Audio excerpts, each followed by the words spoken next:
അന്വേഷണത്തിൽ പൂർണ്ണ തൃപ്തിയെന്ന് പരാതിക്കാരിയായ നടി. അന്വേഷണ സംഘത്തിന് വിശദമായ മൊഴി നൽകിയിരുന്നു. തനിക്ക് നീതി ലഭിച്ചു, സർക്കാരിനോട് നന്ദി അറിയിക്കുന്നു, ഉപ്പ് തിന്നവൻ വെള്ളം കുടിക്കുമെന്നും പരാതിക്കാരിയായ നടി പറഞ്ഞു. ഇപ്പോൾ സർക്കാർ നമ്മളോട് നിന്നും SIT വളരെ നമ്മളോട് 10 മണിക്കൂറോളം എൻ്റെ കൂടെ ഇരുന്ന് മൊഴിയെടുക്കുകയും തെളിവുകൾ കാണുകയും വിറ്റ്നസ് ആയിട്ടുള്ള ആൾക്കാരെയൊക്കെ ഫോൺ ചെയ്ത് സംസാരിക്കുകയും എല്ലാം വളരെ കൃത്യമായിട്ട് അവർ മൊഴിയെടുത്തുകൊണ്ട് അവർക്കെതിരെ ഇത് സത്യസന്ധമാണെന്ന് അവർക്ക് ബോധ്യപ്പെട്ടുകൊണ്ടാണല്ലോ അവർ ഇന്നലെ FIR ഇട്ടത്. അപ്പം ഉപ്പ് തിന്നുന്നവൻ വെള്ളം കുടിക്കും. ഇതിൽ രാഷ്ട്രീയത്തിനൊന്നും യാതൊരു ഇൻഫ്ലുവൻസും ചെയ്യാൻ പറ്റാത്ത രീതിയിൽ നിയമത്തിൻ്റെ ലുപ്പ് ഹോൾസ് എല്ലാം അടച്ചുകൊണ്ട് തന്നെയാണ് അവർ FIR ഇട്ടത്. തീർച്ചയായിട്ടും എനിക്ക് വളരെ ഈ അവസരത്തിൽ ഞാൻ സർക്കാരിനോട് എടുത്തെടുത്ത് ഞങ്ങളുടെ എല്ലാവരുടെയും നന്ദി അറിയിക്കുകയാണ്. കാരണം ഞങ്ങൾക്കിങ്ങനെ ഒരു സത്യം തുറന്നു പറയാനൊരു അവസരം ഒരുക്കി തന്ന പിണറായി സാറിനോടും അതുപോലെ തന്നെ ഞങ്ങളുടെ സങ്കടങ്ങൾ വന്ന് ക്ഷമയോടെ കേൾക്കാൻ തയ്യാറായ SIT അതായത് DIG മാഡത്തിനും SP മാഡത്തിനും പൂങ്കുഴലി മാഡത്തിനും അവർ കൂടെ വന്ന എല്ലാവർക്കും സിമി മാഡത്തിനും ഇന്ദു മാഡത്തിനും എല്ലാവരോടും ആനി മാഡത്തിനും എല്ലാവർക്കും ഞാൻ ഒരുപാട് നന്ദി അറിയിച്ചു കൊള്ളാണ് ഈ ഒരു അവസരത്തിൽ. കാരണം ഇത് നല്ലൊരു സമൂഹമാണ് ഇനി നാളേക്ക് ഉണ്ടാകാൻ പോകുന്നതിനൊരു വലിയൊരു ഉദാഹരണമാണ്. ഇന്നലെ ഇവിടെ വന്ന് ഈ മൊഴിയെടുത്തതും അവർക്കെതിരെ FIR ഇട്ടതും. കാരണം അവർ നിയമം വളരെ സത്യസന്ധമായിട്ട് അവരെടുത്തു. അവിടെ ഈ കുറ്റം ചെയ്തവർ വമ്പനാണോ മുതലാളിയാണോ സെലിബ്രിറ്റിയാണോ എന്നൊന്നും അവർ നോക്കാതെ നിയമത്തിൻ്റെ സത്യസന്ധത അവർ നോക്കി കേസിട്ടതാണ്. അതിനെനിക്ക് വളരെ സന്തോഷമുണ്ട്. ഇവിടെ പൊളിറ്റിക്സിൻ്റെ രാഷ്ട്രീയത്തിൻ്റെ ഒരു ഇൻഫ്ലുവൻസും ഇവിടെ ഉണ്ടാകാതെ തന്നെ അവർ വളരെ കൃത്യമായിട്ട് ഈ കേസെടുത്തതിൽ എനിക്ക് നീതി കിട്ടി.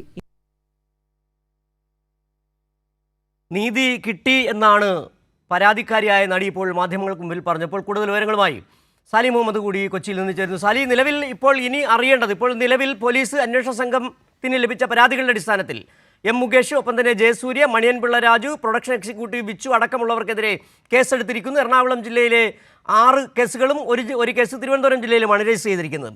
ഇനി ഈ കേസ് ആരോപണ വിധേയരായവർ എവിടെയാണ് എന്നറിയേണ്ടതുണ്ട്. അവരിൽ പലരും ഇപ്പോൾ മുൻകൂർ ജാമ്യാപേക്ഷയുമായി ഹൈക്കോടതിയിലടക്കം വരുന്ന സാഹചര്യം.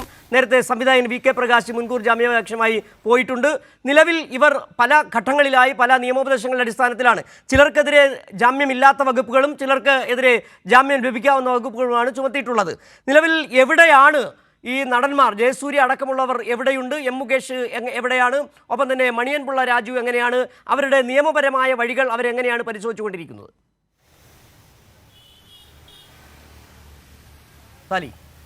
സിജു, എല്ലാവരും തന്നെ നിയമവഴികൾ തേടി തുടങ്ങിയിട്ടുണ്ട് എന്നാണ് നമ്മൾ മനസ്സിലാക്കുന്നത്. അതിൽ സിദ്ദീഖാണ് ഒരല്പം മുന്നോട്ട് പോയിട്ടുള്ളത്. കാരണം സിദ്ദീഖ് ഇന്നലെ തന്നെ കൊച്ചിയിൽ ഒരു പ്രമുഖ അഭിഭാഷകനുമായി കൂടിക്കാഴ്ച നടത്തിയിരുന്നു. ആ വിവരം നമ്മൾ റിപ്പോർട്ട് ചെയ്യുകയും ചെയ്തതാണ്. അപ്പോൾ അതിൻ്റെ തുടർച്ച എന്നോണം കോടതിയെ നേരിട്ട് സമീപിക്കാനാണ് ഉദ്ദേശിക്കുന്നത്. ഒന്നുകിൽ തിരുവനന്തപുരത്തെ കോടതിയെ അല്ലെങ്കിൽ ഹൈക്കോടതിയെ നേരിട്ട് സമീപിക്കുക എന്നുള്ളതാണ് സിദ്ദീഖിന് ലഭിച്ചിരിക്കുന്ന നിയമോപദേശം. സിദ്ദീഖിൻ്റെ കാര്യത്തിൽ ഇച്ചിരി ക്രൈസിസ് കൂടുതലുണ്ട്. കാരണം ബലാത്സംഗ കുറ്റം നേരിട്ട് ചുമത്തിയൊരു കേസുമാണ്. ഒരു പക്ഷേ പോക്സോ വന്നേക്കാമെന്ന് സംശയിക്കുന്ന ഒരു കേസാണ്. 2016 കേസാണ്. ആ കുട്ടിക്ക് അതാണ് സാലി ഇതിനകത്ത് ഒരു പ്രശ്നം ഉദിക്കുന്നത്. ഈ 2012 പോക്സോ ആക്ട് നിലവിൽ വരുന്നത്.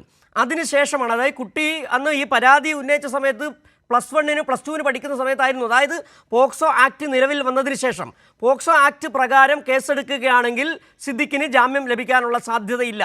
ബലാത്സംഗം എന്നതിനുപരിയായിട്ട് IPC പ്രകാരമല്ലാതെ പോക്സോ കേസ് കൂടി ചുമത്തുന്ന ഒരു സാരി, അതാണ് സാലി സൂചിപ്പിച്ചത് തന്നെ, വളരെ അല്പം പ്രതിസന്ധി നേരിടുന്ന കേസാണ് സിദ്ദീഖിൻ്റേത്.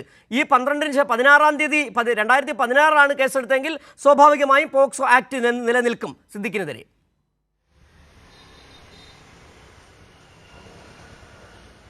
അക്കാര്യത്തിൽ ആ നിയമവിദഗ്ധർക്കിടയിൽ നമ്മൾ അന്നു മുതൽ പല അഭിഭാഷകരോട് സംസാരിക്കുന്ന ഒരു കേസാണ്. അക്കാര്യത്തിൽ നിയമവിദഗ്ധർക്കിടയിൽ ചില സംശയങ്ങളുണ്ട്. ഒന്ന്, പോക്സോ ആക്ട് നിലവിൽ വന്ന വർഷവും പോക്സോ ആക്ടിൽ ചില അമെൻമെൻറ്റുകൾ വന്ന വർഷവും തമ്മിൽ വ്യത്യാസമുണ്ട് എന്ന് ചില അഭിഭാഷകർ ചൂണ്ടിക്കാണിക്കുന്നുണ്ട്.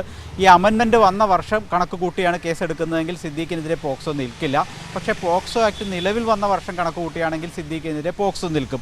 അതാണ് ക്രൈസിസ്. അക്കാര്യത്തിലാണ് നിയമോപദേശം തേടുന്നത്. പക്ഷേ ഇനി പോക്സോ ഉണ്ടെങ്കിലും ഇല്ലെങ്കിലും സിദ്ദീഖിന് ബോധപൂർവം തടഞ്ഞു വെച്ച് ബലാത്സംഗം ചെയ്തു എന്ന ഒരു കുറ്റകൃത്യമുണ്ട്. തടഞ്ഞു വെക്കുന്നത് ബലാത്സംഗം ചെയ്യുന്നതും രണ്ടും ജാമ്യമില്ല വകുപ്പുകളാണ് ചുമത്തുക. അത് ഭാരതീയ ന്യായ സംഹിത വരുന്നതിന് മുമ്പ് IPC ഇന്ത്യൻ പീനൽ കോഡ് നിലനിൽക്കുന്ന കാലഘട്ടത്തിൽ നടന്ന കുറ്റകൃത്യമായതുകൊണ്ട് IPC തന്നെയാണ് അവർക്ക് ബാധകമാവുക.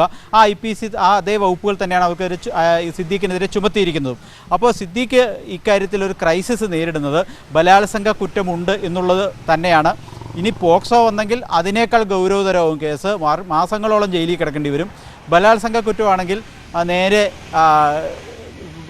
മുൻകൂർ ജാമ്യമൊക്കെ കൊടുത്ത് അത് ഇപ്പോൾ കാലപ്പഴക്കമൊക്കെ ഹൈക്കോടതിയിൽ ചൂണ്ടിക്കാട്ടിയാൽ ഒരു പക്ഷേ സമാന സ്വഭാവമുള്ള കുറേ കേസുകളിൽ പോലീസുമായി സഹകരിച്ചാൽ മതി എന്നൊക്കെ പറഞ്ഞ് ജാമ്യം കൊടുത്തിട്ടുണ്ട്. ചലച്ചിത്ര മേഖലയിൽ ചില പ്രമുഖർക്കെതിരെ തന്നെയുള്ള സമാന കേസുകൾ വന്നപ്പോൾ. പക്ഷേ അതൊന്നും പോക്സോ ആയിരുന്നില്ല.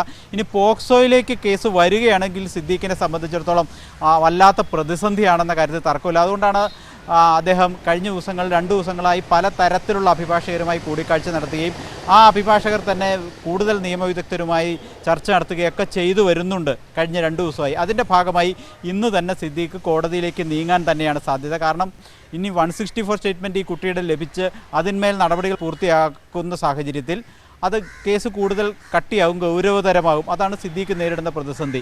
അപ്പോൾ സിദ്ദീഖ് ഇന്നോ നാളെയോ കോടതിയിലെത്തും മുൻകൂർ ജാമ്യാപേക്ഷയുമായി. അക്കാര്യം നമുക്ക് ഉറപ്പിച്ച് പറയാൻ കഴിയും. കൊച്ചിയിലെ ഒരു പ്രമുഖ അഭിഭാഷകനാണ് അദ്ദേഹത്തിന് വേണ്ടി വക്കാലത്തെടുത്തിരിക്കുന്നത്. ഒരു പക്ഷേ ഇന്ന് തന്നെ കൊടുക്കും. ഇന്ന് കൊടുത്താൽ ആൻറ്റിസിപ്പേറ്ററി ബെയിലായതുകൊണ്ട് സാധാരണ നിലയിൽ ടുഡേ ഇട്ട് മൂവ് ചെയ്താൽ ഹൈക്കോടതി അന്ന് തന്നെ പരിഗണിക്കാറുണ്ട്. ഇനി ചിലപ്പോൾ ചില അഭിഭാഷകർ പറയും അങ്ങനെയാണെങ്കിൽ കീഴ്ക്കോടതിയിൽ നിന്ന് തള്ളി വാങ്ങിയിട്ട് വരാം എന്ന് തീരുമാനിക്കുന്നതെങ്കിൽ അത് അത്രയും കാലതാമസം ഉണ്ടാവുമെങ്കിലും ജാമ്യം ഹൈക്കോടതിയിൽ നിന്ന് കിട്ടാൻ എളുപ്പം. കീഴ്ക്കോടതിയിൽ നിന്ന് തള്ളി വാങ്ങിക്കൊണ്ട് വന്നാൽ പെട്ടെന്ന് ജാമ്യം ഹൈക്കോടതിയിൽ കൊടുക്കാം, പെട്ടെന്ന് എടുക്കും, ഒരുപക്ഷെ തരും.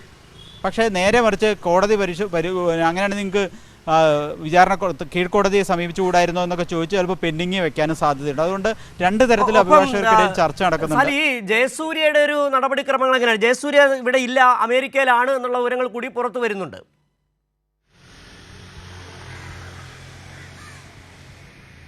ജയസൂര്യ ഒരു സിനിമ ഷൂട്ടിങ്ങുമായി ബന്ധപ്പെട്ട് ഈ അടുത്ത ദിവസങ്ങളിലൊക്കെ അമേരിക്കയിലായിരുന്നു. അദ്ദേഹം തിരിച്ചു വന്നിട്ടില്ല എന്നാണ് അറിയാൻ കഴിഞ്ഞത്. ഒരു ചാനലിൻ്റെ ഒരു പ്രോഗ്രാം ഷൂട്ട് അടുത്ത ദിവസം ഇവിടെ ഷെഡ്യൂൾ ചെയ്തിട്ടുണ്ട്. പക്ഷേ അവിടെ ആ പ്രോഗ്രാമിന് അദ്ദേഹം എത്തില്ല എന്ന് ആ ചാനലുകാരെ, ഒരു പ്രോഗ്രാം ചാനലുകാരെ അറിയിച്ചിട്ടുണ്ടെന്നാണ് നമുക്ക് കിട്ടിയ വിവരം. അങ്ങനെയാണെങ്കിൽ ജയസൂര്യ വിദേശത്താണ്. ജയസൂര്യ ഉടനെ വരാൻ സാധ്യതയില്ല.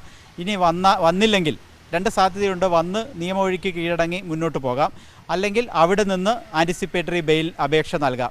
ആ 2 സാധ്യതയും ജയസൂര്യ സ്വാഭാവികമായി തേടും. ഒരു കാര്യം ഉറപ്പാണ്, ഇവരെല്ലാവരും അഭിഭാഷകരെ കണ്ടിട്ടുണ്ട്, അല്ലെങ്കിൽ അഭിഭാഷകരെ ബന്ധപ്പെട്ടിട്ടുണ്ട്. പ്രമുഖ അഭിഭാഷകരെ തന്നെ ബന്ധപ്പെട്ട് മുന്നോട്ട് പോകുന്നു. മുകേഷിൻ്റെ കാര്യത്തിലും അത് തന്നെയാണ്. മുകേഷ് കൊച്ചിയിലെത്തി എന്നൊരു സംസാരമുണ്ട്. പക്ഷേ നമുക്കത് അദ്ദേഹത്തെ ട്രാക്ക് ചെയ്യാൻ കഴിയുന്നില്ല. കൊച്ചിയിൽ ഇന്നലെ രാത്രി എത്തി, അഭിഭാഷകനെ കണ്ടു എന്ന വിവരമാണ് ഇപ്പോൾ ലഭിക്കുന്നത്.